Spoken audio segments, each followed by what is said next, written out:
బయలుదేరుతున్న ముఖ్యమంత్రి చంద్రశేఖరరావు గారికి,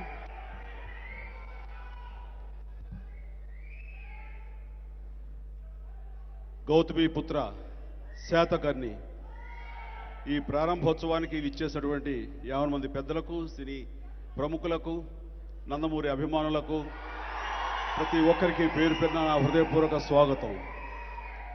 చాలా ఆనందంగా ఉంది.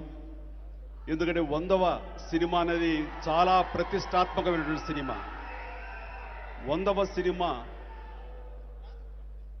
గౌతమిపుత్ర శాతకర్ణి అని నిర్ణయం తీసుకోవడం అన్నది మొట్టమొదటి విజయంగా నేను భావిస్తున్నాను.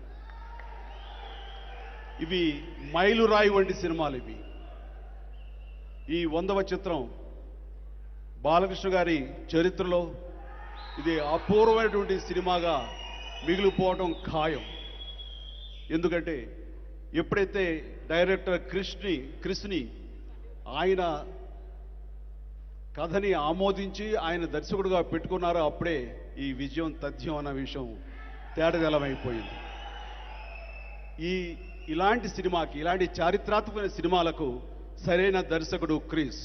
కారణం ఆయనలో ఆథెంటిసిటీ ఉంటుంది.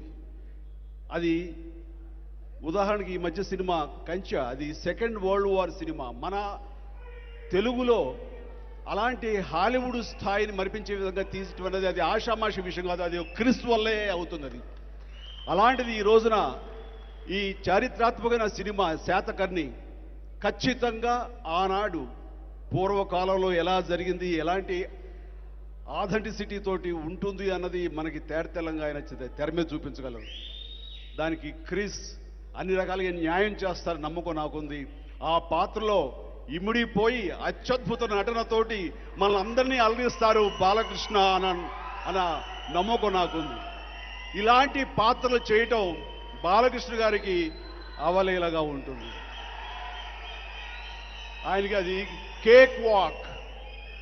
దాంట్లో ఆయన రాణిస్తారు, మనల్ని అలరిస్తారంటలో ఎలాంటి సందేహం లేదు. ఈ మధ్యకాలంలో 100 రోజులు ఆడటం అనేది గగనమైపోయింది. అలాంటిది ఈ cinema silver Jubilee, golden Jubilee ఆడాలని మనస్ఫూర్తిగా కోరుకుంటున్నాను.